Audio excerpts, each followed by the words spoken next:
कहानी एक अंधेरी और अकेली रात से शुरू होती है। एक लड़का है जो अपने पिता से भाग रहा है। उसका पिता उसे कई बार वापस आने के लिए बुलाता है, ये धमकी देते हुए कि अगर वह पकड़ा गया तो उसे मार देगा। अपने छोटे शरीर के कारण लड़के में ज्यादा ताकत या ऊर्जा नहीं है। वह एक जगह रुकता है अपनी सांसें पकड़ने के लिए, लेकिन ऐसा करते समय उसकी नाक से खून बहने लगता है। वह अपनी नाक को ढक लेता है और आसमान की ओर देखता है। उसे याद आता है कि जब वह छोटा था तो उसे बताया गया था कि यदि वह किसी टूटते तारे से मन्नत मांगे तो उसकी इच्छा पूरी हो जाएगी। लेकिन अब जब चीज़ें इस तरह हैं और जीवन इतना अनुचित लगता है तो वह इसे झूठ मानता है। आसमान में लाखों तारे हैं, वह सोचता है, लेकिन मेरी कोई भी इच्छा कभी पूरी नहीं होती। मेरे लिए कुछ भी नहीं बदलता। अपने विचारों में खोया हुआ उसका पिता उसे पकड़ लेता है, उसके बाल पकड़कर उसे बेरहमी से पीटता है। आदमी लड़के को धमकी देता है, यह पूछते हुए कि क्या वह अपनी मां की तरह मरना चाहता है जो बाहर मर गई थी। जैसे ही लड़का ये पिटाई सहता है, अचानक वह देखता है कि आसमान से कुछ गिर रहा है और पास में टकरा रहा है। वह सोचता है कि ये एक टूटता तारा है। उस गिरावट से आने वाला कंपन इतना तीव्र होता है कि दोनों जमीन पर गिर जाते हैं। लड़का सोचता है कि अभी अभी क्या गिरा है। वह उठता है और उस वस्तु की ओर दौड़ता है। जब वह बच्चा था तो उसने वयस्कों से सुना था कि यदि वह टूटते तारे से मन्नत मांगेगा तो उसकी इच्छा पूरी हो जाएगी। हालांकि उसने कभी इस पर विश्वास करने वालों का मजाक उड़ाया था, लेकिन इस पल में कुछ अलग सा महसूस होता है। वह देखता है कि उसके पैरों के सामने कुछ पासे गिरे हुए हैं। उन्हें उठाते समय वह देखता है कि आसमान से हजारों पासे गिर रहे हैं और यहीं से उसकी यात्रा शुरू होती है। कहीं और एक पासा दिखाया जाता है जो लुढ़ककर संख्या 6 पर रुकता है। एक आवाज समझाती है कि जो कोई भी 6 रोल करेगा वह एक नेता, अमीर आदमी या लोकप्रिय आइडल के रूप में पुनर्जन्म लेगा। कई लोग कतार में खड़े दिखते हैं, अपनी बारी का इंतजार कर रहे हैं। उनमें वह लड़का भी है। उसे समझ नहीं आता कि वह कहाँ है या क्या हो रहा है। एक और व्यक्ति समझाता है कि यह जगह है जहां मरे हुए लोग पासा लुढ़काते हैं ताकि उनका अगला जीवन निर्धारित हो सके। जिस संख्या पर पासा रुकता है वही उनके भाग्य का फैसला करती है। इन लोगों को चैलेंजर्स कहा जाता है। अब उस लड़के की बारी है पासा फेंकने की। वह एक रोल करता है। हर कोई सहानुभूति में फुसफुसाता है। एक रोल करना बुरा भाग्य माना जाता है। इसका मतलब है कि लड़के का जीवन बदकिस्मती से भरा होगा। लड़का सोचता है कि ये उसके भविष्य के लिए क्या मायने रखता है। कोई समझाता है कि एक रोल करने का मतलब है जीवन के हर पहलू, दिखावट, भाग्य, आकर्षण, बुद्धिमत्ता और अन्य में सबसे निचली स्थिति। लोग प्रार्थना करते हैं कि उसका जीवन उतना बुरा न हो जितना अपेक्षित है। अचानक लड़का एक आयामी छेद में समा जाता है जहां वह अपना नया जीवन शुरू करता है। ये जीवन आसान नहीं है और वह चाहता है कि वह फिर से जन्म ले सके। अपने नए जीवन में लड़के का नाम अब डोंग ताई है। वह एक हाई स्कूल का छात्र है जो अपने दुर्भाग्यपूर्ण भाग्य पर शोक करता है। डोंग को अपना नाम भी पसंद नहीं है।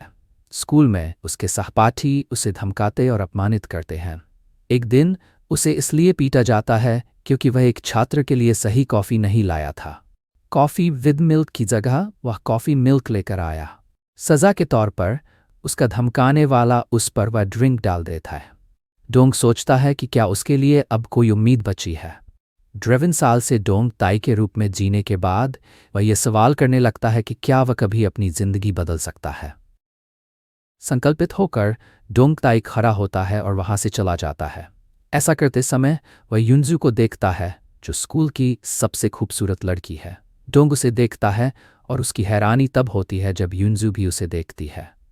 शर्मिंदा होकर वह एक दीवार के पीछे छिप जाता है। डोंग ईर्ष्या और उदासी महसूस करता है। अपनी दयनीय स्थिति के साथ उसे लगता है कि युनजू जैसी लड़की का उसका बॉयफ्रेंड बन पाना असंभव है। जब वह सोचों में डूबा होता है तो वह देखता है कि कोई पासा लटकन पहने हुए उसके पास से गुजर रहा है। डोंग हैरान होता है क्योंकि उसने पहले कभी अपने स्कूल में ऐसा किसी को नहीं देखा। अगले दिन कक्षा शुरू होने से पहले डोंग बदमाशों के लिए काम करने ही वाला होता है, लेकिन युनजू उसे बताती है कि शिक्षक आ रहे हैं और वह कक्षा नहीं छोड़ सकता। घबराकर डोंग उससे पूछता है कि क्या वह चाहती है कि वह उसके लिए भी कुछ खरीदे। वह शर्मिंदा महसूस करता है लेकिन साथ ही उत्साहित भी क्योंकि उसे स्कूल की सबसे खूबसूरत लड़की से बात करने का मौका मिलता है। जब कक्षा शुरू होती है तो शिक्षक एक नए छात्र का परिचय कराते हैं जिसका नाम तबिन है। डोंग उसे पहचानता है कि यह वही व्यक्ति है जिसे उसने एक दिन पहले देखा था। तबिन मशहूर है और अक्सर टीवी पर दिखाई देता है। शिक्षक तबिन को डोंग के बगल में बैठने के लिए कहते हैं। डोंग अपने आप को हीन महसूस करता है क्योंकि वह इतने लोकप्रिय व्यक्ति के बगल में बैठा होता है। जल्द ही तबिन ध्यान का केंद्र बन जाता है और डोंग की बदकिस्मती को छिपा देता है। तबिन खेल, पढ़ाई और हर चीज में निपुण है। वह युनजू का दोस्त बन गया है जो डोंग को पसंद है, इसलिए ये डोंग के लिए सहना मुश्किल है। एक दिन कुछ लड़कों ने उसे पीट दिया क्योंकि वह शटल का काम सही से नहीं कर पाया था। जब वह कक्षा में आया तो उसने देखा कि टाबिन एक गेम खेल रहा था। टाबिन ने उससे पूछा कि क्या वह ठीक है, लेकिन डोंग ताई ने रूखे तरीके से जवाब दिया। थोड़ी देर बाद उसने माफ़ी मांगी और कहा कि काश उसकी ज़िंदगी टाबिन की तरह अलग और खूबसूरत होती। टाबिन ने उसे बताया कि वह डोंग की ज़िंदगी बदल सकता है और फिर उसे एक पासे का खेल खेलने का प्रस्ताव दिया। इस स्थिति में डोंग को याद आया कि उसकी ज़िंदगी शुरू से ही असफलता के लिए बनी हुई थी, जैसे किसी खेल का किरदार जो पासे के गलत पड़ाव पर आधारित हो। डोंग को लगा कि उसकी किस्मत में असफलता लिखी है क्योंकि जीतने वाला सब कुछ ले जाता है। डोंग ने पूछा कि वह क्या बात कर रहा है। टाबिन ने कहा कि सिर्फ इसलिए कि डोंग बदसूरत है, यह सही नहीं है कि उसे एक गुलाम की तरह ट्रीट किया जाए। टाबिन ने पूछा, क्या होगा अगर तुम लंबे, सुंदर और लोकप्रिय बन जाओ? डोंग ने पूछा, क्या यह मुमकिन है? टाबिन ने जवाब दिया कि यह हो सकता है अगर डोंग विश्वास करे। इस पल में डोंग को लगा कि टाबिन बाकी सबसे अलग है और उसने उस पर विश्वास करने का फैसला किया। लेकिन उसी समय युनजू कक्षा में आ गई। डोंग को लगा कि टाबिन युनजू का इंतजार कर रहा था, इसलिए वह जलन में आकर वहां से भाग गया। डोंग के भाग जाने के बाद टाबिन को एक नोटिफिकेशन मिला कि उसका क्वेस्ट फेल हो गया है, लेकिन वह इसे एक और क्वेस्ट डोनेशन से पूरा कर सकता है, युनजू को अपनी गर्लफ्रेंड बनाकर। इस बीच डोंग घर आकर युनजू और टाबिन के रिश्ते के बारे में बहुत सोचता रहा। जब डोंग नहाने जा रहा था, उसने अपने प्रतिबिंब को देखा और सोचा कि वह कितना बदसूरत है। यहाँ तक कि बिस्तर में भी वह खुद के बारे में सोचता रहा और कि वह कभी नहीं बदल सकता। उसने टाबिन की बातों पर विश्वास न करने का फैसला किया। अगले दिन स्कूल में वह सीढ़ियों से नीचे जा रहा था जब उसने युनजू को देखा। युनजू ने पूछा कि क्या वह ठीक है, क्योंकि उसका चेहरा चोटिल था। उसने पूछा कि क्या टाबिन ने उसे मारा। डोंग घबरा गया और कहा कि उसकी टाबिन से कोई समस्या नहीं है, वह कल बस फिसल गया था और अब वह ठीक है। जब डोंग युनजू से पूछने वाला था कि क्या वह टाबिन की गर्लफ्रेंड बन गई है, तभी दूसरे छात्र चिल्लाए कि टाबिन और बदमाशों के बीच लड़ाई हो रही है। इसलिए वह भी वहां भाग गया, सोचते हुए कि टाबिन के साथ क्या गलत है और वह बदमाशों से कैसे लड़ सकता है। सभी उस दिशा की ओर भागने लगे। छत पर सब इकट्ठा हुए थे उस लड़ाई को देखने के लिए जो बदमाश और टाबिन के बीच हो रही थी। एक आदमी ने सीढ़ियों को रोक रखा था और किसी को ऊपर नहीं जाने दे रहा था क्योंकि बदमाशों ने मना किया था। अंजू टाबिन को लेकर बहुत चिंतित थी क्योंकि वह नहीं चाहती थी कि वह अकेले बाहर जाए। अंजू को परेशान देख डोंग ने आत्मविश्वास से कहा, मैं वहां जाऊंगा, मार खाना मेरे लिए कोई नई बात नहीं है। जब डोंग ने छत का दरवाज़ा खोला तो उसने देखा कि टाबिन पहले ही जीत चुका था। बदमाश और उसका बेटा ज़मीन पर गिरे हुए थे। जैसे ही उनमें से एक उठने की कोशिश करता, टाबिन उसे वापस नीचे धकेल देता। शांत रहो, उसने सख्ती से कहा, उन्हें और मत मारो। डीटीए चिल्लाया, वो अब और उठ भी नहीं सकते। टाबिन ने उसे घूरते हुए कहा, सिर्फ इसलिए लड़ाई शुरू करना गलत है क्योंकि तुम बदमाश हो। उन्हें इसकी सज़ा मिलनी चाहिए। बिना ये महसूस किए टाबिन को क्वेस्ट सक्सेस का संदेश मिला। डोंग ताई जो पीछे खड़ा था सोचने लगा कि क्या जिंदगी वाकई एक खेल की तरह बेहतर हो सकती है। जब टाबिन नीचे आया तो भीड़ ने उसे घेर लिया और उसकी तारीफ करने लगी कि उसने बदमाशों को सबक सिखाया। इस खुशी के माहौल में डोंग ताई अकेला खड़ा था, उसके चेहरे पर उदासी छाई हुई थी। किसी ने यह तक नहीं देखा कि मैं अकेला छत पर चढ़ा था, ये देखने की टाबिन ठीक है, उसने खुद से कहा। स्कूल खत्म होने के बाद जब टाबिन और युनजू साथ जा रहे थे, डोंग ताई चुपके से उनका पीछा करने लगा। युनजू बस स्टॉप की तरफ चला गया। ये कहते हुए कि उसे जल्दी घर जाना है, जबकि टैबिन ने कहा कि उसे कहीं और जाना है। उत्सुकता में डोंगताई ने उसे फॉलो करने का फैसला किया। टैबिन एक बड़ी बिल्डिंग में गया और छत की ओर बढ़ा। डोंगताई दरवाजे की दरार से उसे देख रहा था। उसने देखा कि टैबिन को एक टेक्स्ट मैसेज मिला, जिससे वह गुस्से में आ गया। अचानक डोंग का फ़ोन बजा और उसमें एक क्यूट मैसेज आया। उसने चुपचाप भगवान का शुक्रिया अदा किया कि टैबिन ने इसे नहीं सुना। तभी छत पर एक अजीब आवाज़ और तेज़ रोशनी हुई। यह देखकर डोंग हैरान रह गया। उसी समय दरवाज़ा खुला और टैबिन बाहर निकला। उसने डोंगताई को देख लिया। तुम यहाँ क्या कर रहे हो? टैबिन ने गुस्से से पूछा। डोंग जितनी तेज़ दौड़ सकता था दौड़ पड़ा। वह तब रुका जब वह घर पहुंचा। उसका फ़ोन फिर से बजा और उसमें एक अजीब संदेश आया, जैसे कोई उसे देख रहा हो। संदेश में लिखा था, यह सब डाइस की वजह से है। डोंग को याद आया कि उसने वह डाइस सीढ़ियों के पास से उठाया था जब वह तेज़ रोशनी हुई थी। अचानक टैबिन फिर से वहां आ गया, स्कीमाइज करने लगा। मुझे ये दे दो, उसने चिल्लाया। डोंग ने मना कर दिया और फिर से भागा। डाइस उसके हाथ से फिसल गया और चमकदार लाल रंग का हो गया। उसके फ़ोन पर एक नया संदेश आया। तुम एक डाइस प्लेयर बन गए हो। डोंगताई हैरान रह गया। यह संदेश कौन भेज रहा है? उसने जोर से पूछा। मैं हूँ एक्स, संदेश में जवाब आया। क्या तुम कोई भगवान हो? डोंग ने पूछा। एक्स ने रहस्यमय रंग से उत्तर दिया, भगवान डाइस नहीं खेलते।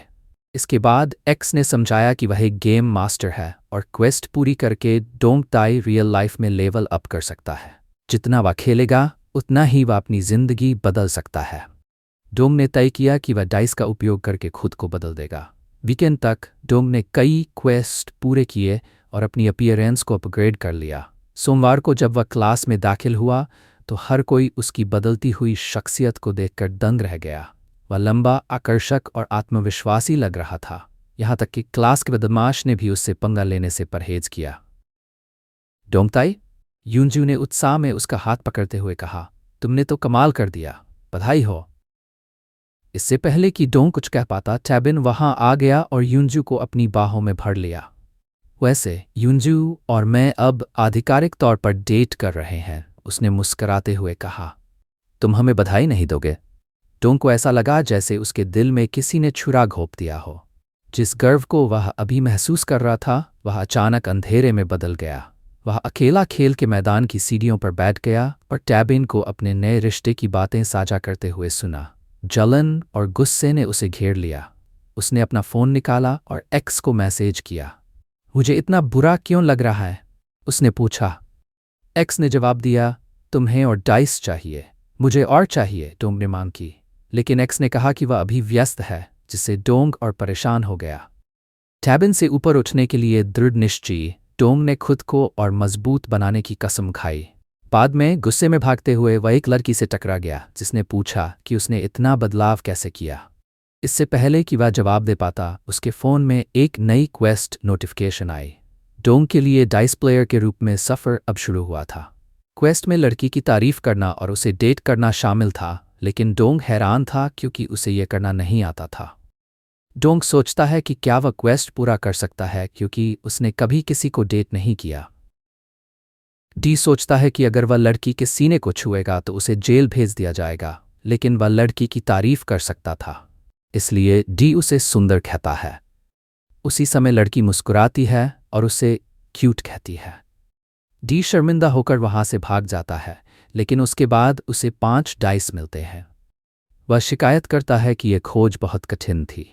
एक्स उसे बताता है कि कठिन क्वेस्ट के बड़े इनाम होते हैं। तभी उसे एहसास हुआ कि शायद टैबिन भी इस क्वेस्ट को कर रहा है। इसके बाद डोंगताई ने टैबिन को छत पर मिलने के लिए बुलाया और पूछा कि क्या वह यूंजू को डेट कर रहा है। टैबिन ने जवाब दिया कि ऐसा लगता है जैसे वे डेट करने का नाटक कर रहे हैं। डोंगताई पूछता है कि क्या वह वास्तव में उसे पसंद करता है या सिर्फ क्वेस्ट पूरा करने के लिए ऐसा कर रहा है। टैबिन कहता है कि यह उसके और यूंजू के बीच की बात है और डोंग को इसकी चिंता करने की ज़रूरत नहीं है। डी कहता है कि उसने उससे झूठ बोला और यह उसे तकलीफ देगा, लेकिन डोंग को एहसास हुआ कि उसने भी वही किया था और वह वहां से भाग गया। यूनजू ने उसे पुकारा, लेकिन डोंगताई रुका नहीं। डोंग सोचता है कि वह क्वेस्ट खेलेगा और ज़्यादा डाइस हासिल करेगा ताकि वह टेबिन से ज़्यादा कूल बन सके और यूनजू को फिर से अपने प्रति आकर्षित कर सके। स्कूल में डोंग ताई को एक नया मिशन मिला, जहां उसे चोरी छिपे स्कूल में घुसकर जिम से लड़की नंबर 2 के कपड़े चुराकर धोने थे। यह उसका नया क्वेस्ट था, इसलिए वह इसे करने से खुद को रोक नहीं सका। टोनाई को यह भी क्वेस्ट मिला कि उसे लाइब्रेरी से उधार ली गई किताबों के सारे पेज चिह्नित करने थे। वह एक कॉपी बुक का पेज फाड़ता है और एक अनजान लड़की को देखकर आंख मारता है ताकि क्वेस्ट पूरा कर सके। एक हफ्ते में उसने सारे अजीब क्वेस्ट पूरे कर लिए। ज़्यादा डाइस पाने के लिए वह सब कुछ करता है। उसकी पढ़ाई में सुधार होने लगा और बाकी छात्र भी उसकी ओर ध्यान देने लगे। डोंग ताई की पर्सनालिटी बहुत बदल गई थी, लेकिन फिर भी उसे लगता था कि टेबिन और यूनजू कभी भी उस पर ध्यान नहीं देते। एक दिन कुछ लड़कियां डोंग ताई की डेटिंग लाइफ के बारे में बात कर रही थीं। उनमें से एक ने यूनजू से उसकी राय पूछी, लेकिन उसने कुछ नहीं कहा। रात में स्कूल के बाद डोंग ने कुछ गुंडों को एक छात्र को परेशान करते हुए देखा। वह वही छात्र था जिसने डोंग की जगह ले ली थी, बायोंग चोल। डी को उसके लिए बुरा लगा क्योंकि कुछ हफ्ते पहले वह खुद उसी स्थिति में था। उसने गुंडों से उसे छोड़ने को कहा, फिर सभी को हरा दिया और खुश हुआ क्योंकि उसकी ताकत बढ़ गई थी। डोंग ने बायोंग चोल को उसका चश्मा वापस दिया। बायोंग चोल अभी भी सदमे में था कि यह सब कैसे हुआ। अचानक बायोंग चोल ने डोंग का हाथ झटका, जिससे उसका चश्मा गिर गया। बायोंग चोल गुस्से में था क्योंकि डोंग अचानक लोकप्रिय हो गया था और अब वह सबका निशाना बन गया था। डोंग उसे शांत करने के लिए कहता है और कहता है कि वह उसके 2 पोस्टर ले लेगा, फिर उस पर डाइस फेंकता है। अगले दिन क्लास में डोंग ने एक सहपाठी से पूछा कि क्या बायोंग चोल अभी तक नहीं आया। डोंग सोचता है कि वह बदले हुए लुक के साथ आएगा, लेकिन बायोंग चोल वैसा ही दिख रहा था। टी को लगता है कि उसने डाइस का सही उपयोग नहीं किया क्योंकि उसे ये करना नहीं आता। तभी एक क्लास का गुंडा बायोंग चोल की किताब फेंक देता है और उसके बाल खींचने लगता है। कहता है कि उसके सफ़ेद बाल हैं और उन्हें निकाल देना चाहिए।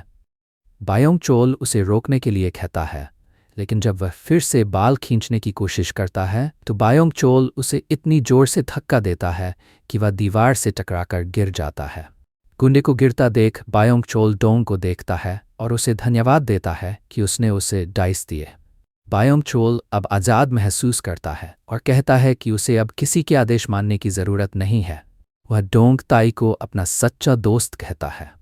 इसी बीच क्लास का एक और छात्र बायोंग चोल को रोकने की कोशिश करता है और कहता है कि उसने पहले ही एक गुंडे को पीटा है। बायोंग चोल पलटकर कहता है कि उसने उसे इसलिए मारा क्योंकि वह उसे पहले परेशान कर रहा था। वह आगे बढ़कर उसे भी मारने वाला था, लेकिन डोंग बीच में आ जाता है और उसे शांत करने को कहता है। बायोंग चोल गुस्से में पूछता है कि क्या डोंग ताई उससे भी लड़ना चाहता है। इससे पहले कि हालात बिगड़ते उसी समय टीचर क्लास में आ जाता है। बायोंग चोल वहां से भाग जाता है। डोंग उसके पीछे भागने की कोशिश करता है, लेकिन टेबिन उसका हाथ पकड़ लेता है और पूछता है कि क्या उसने बायोंग चोल को डाइस दिए। डोंग कहता है कि उसने ऐसा कुछ नहीं किया। टेबिन कहता है कि वह चोरी किए हुए डाइस देकर चैरिटी करने की कोशिश कर रहा है। डोंग अपना हाथ छुड़ाकर कहता है कि उसने भी वही तरीका अपनाकर डाइस हासिल किए हैं। जाते समय डोंग ताई ने सोचा कि वह बायोंग की मदद करना चाहता है, लेकिन वह नहीं चाहता था कि चीज़ें इस तरह खत्म हो। उसे चिंता थी कि यूनजू ज़रूर उसके बारे में सोच रही होगी। डोंग ताई ने बायोंग ची को एक संदेश भेजा कि वह उसे होमवर्क देता रहेगा और अनुरोध किया कि वह कुछ भी खतरनाक न करे। इस बीच बायोंग चोल कंप्यूटर का उपयोग करने में व्यस्त था, यह सोचते हुए कि वह डाइस की मदद से जो चाहे कर सकता है। डोंग ताई जवाब का इंतज़ार कर रहा था, लेकिन उसे एक्स से एक टेक्स्ट मिला। एक्स ने पूछा कि वह इतना उदास क्यों दिख रहा है, जबकि वह तब खुश होता है जब उसे लड़कियों के मैसेज मिलते हैं। डोंग ने पूछा कि क्या बायोंग चोल के पास मानसिक शक्तियाँ हो सकती हैं। एक्स ने जवाब दिया कि खिलाड़ी जो चाहें कर सकते हैं जब तक वे नियम नहीं तोड़ते। दूसरी ओर टेबिन ने बायोंग चोल से मिलने का फैसला किया और कहा कि वह निजी तौर पर बात करना चाहता है। 1 साल पहले टेबिन का अतीत दिखाया गया जिसे वह कभी पसंद नहीं करता था। ये देखा गया कि वह अपनी जिंदगी नहीं बदल सकता था क्योंकि वह पहले से ही तय थी। वह मरना चाहता था और इमारत के किनारे पर पहुंच गया था। वह स्कूल में हर दिन सताए जाने से थक चुका था। उसने सोचा कि अगर वह यहाँ से कूदेगा तो क्या होगा। केवल उसकी स्किल्स अनलॉक हो जाएंगी, लेकिन दर्द खत्म हो जाएगा। लेकिन फिर उसने आत्महत्या करने की अपनी इच्छा के आगे घुटने टेक दिए। अचानक किसी ने पूछा कि अगर वह मरना चाहती है तो उसे अपनी जिंदगी उसे दे देनी चाहिए। उसके पैर फिसल गए और वह गिर गई, लेकिन उस आदमी ने उसका हाथ पकड़ लिया और उसे ऊपर खींच लिया, ये कहते हुए कि वह आज मर गई थी और आज ही दोबारा जन्मी थी। उसने कहा, जन्मदिन मुबारक हो, और उसे एक डाइस दिया। दूसरी ओर बायोंग शी के स्थान पर, जो एक शांत जगह थी जहां कोई नहीं था, उसकी जगह उसे लात मारी और दूर फेंक दिया। पोनिल ने कहा कि उसकी शंकाएं सही थीं, क्योंकि वह भी एक डाइस खिलाड़ी था। उसने पूछा कि उसकी स्किल्स कितनी विकसित हो चुकी हैं। मूव डी बायोंग खे ने टेबिन से पूछा कि क्या उसके पास अलौकिक शक्तियां हैं। टेबिन ने उसका मजाक उड़ाया और कहा कि वह बहुत अधिक कॉमिक्स पढ़ रहा है, ये कहते हुए कि अगर ऐसी कोई शक्ति होती तो वह इसे नहीं चाहता। बायोन कोल ने कहा कि वह शर्त लगा सकता है कि टेबिन के पास अलौकिक शक्तियां हैं, और उसने फिर से उस पर हमला किया। दूसरी ओर डोंग इंटरनेट पर डाइस के बारे में खोज कर रहा था। उसे उन पुरस्कारों के बारे में सब पता था जो पुराने समय में एक बोर्ड गेम के रूप में होते थे, जहां यदि आपको एक अच्छा नंबर मिलता तो आपकी ज़िंदगी खुशहाल होती, और यदि नंबर कम होता तो आपकी ज़िंदगी भयानक हो जाती। उसे लगा कि ये उस सपने के समान है जो उसने पुनर्जन्म के बारे में देखा था, जहां भगवान उसके लिए एक किरदार निभा रहा था जो उसके नंबर पर निर्भर करता था। दूसरी ओर तबिन ने लड़ाई के दौरान बायोंगशेल को गिरा दिया और कहा कि वह उसे चेतावनी देने आया था कि अगर उसने शोर मचाना बंद नहीं किया तो वह सुनिश्चित करेगा कि बायोंगशेल दोबारा डाइस फेंकने के लिए अपने हाथों का उपयोग न कर सके। अगले दिन स्कूल में एक लड़की ने डी से पूछा कि क्या वह उनके साथ दोपहर का भोजन करेगा। उसने पहली बार अपने लिए खाना खरीदा और उसने बेयोंग शील्ड को स्कूल की सीमा के बाहर देखा, इसलिए वह उससे मिलने गया। उसने डी से कहा कि वह स्कूल के बाद उससे बात करना चाहता है। बायोंग चिल को एक क्वेस्ट मिला कि उसे स्कूल में चोरी छिपे घुसना है और कक्षा में आग लगानी है। वह ये देखकर मुस्कुराया। डोंग अपने बिस्तर पर लेटा हुआ बाई के अजीब व्यवहार के बारे में सोच रहा था। उसने एक्स से इसके बारे में पूछा, लेकिन उसने देखा कि उसका फ़ोन ठीक से काम नहीं कर रहा था। अचानक दरवाजे पर दस्तक हुई। ये बायांगी था जो ये दिखाने के लिए आया था कि उसका बायां हाथ पूरी तरह से बेकार हो चुका है। फिर वह अपने बुरे सपने से जाग गया। अगली सुबह डोंगटा स्कूल गया।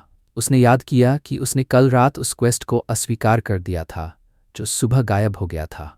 रास्ते में उसने युंजू को देखा। वह उसके पास गया और पूछा कि क्या वह हर दिन इतनी जल्दी स्कूल आती है। उसने बताया कि ये उसके गाना अभ्यास की वजह से था। जब वे स्कूल पहुंचे तो उन्होंने देखा कि स्कूल के गेट पर कोई शिक्षक नहीं था।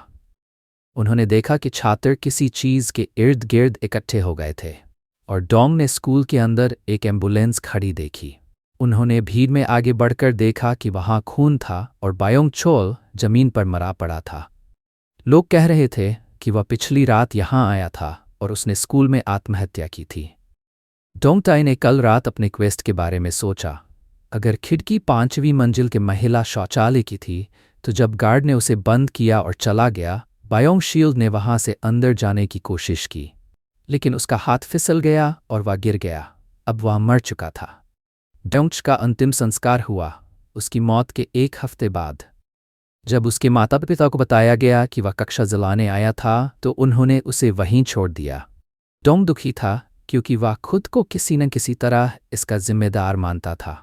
स्कूल में तो दोस्तों, ये हमारी पहले सीज़न ख़त्म हो गई है और इसका नेक्स्ट पार्ट शायद मैं नहीं लाऊंगा, तो कल एक नहीं मनवा आएगा। तो ऐसे ही मुझे सपोर्ट करते रही है। Thank you.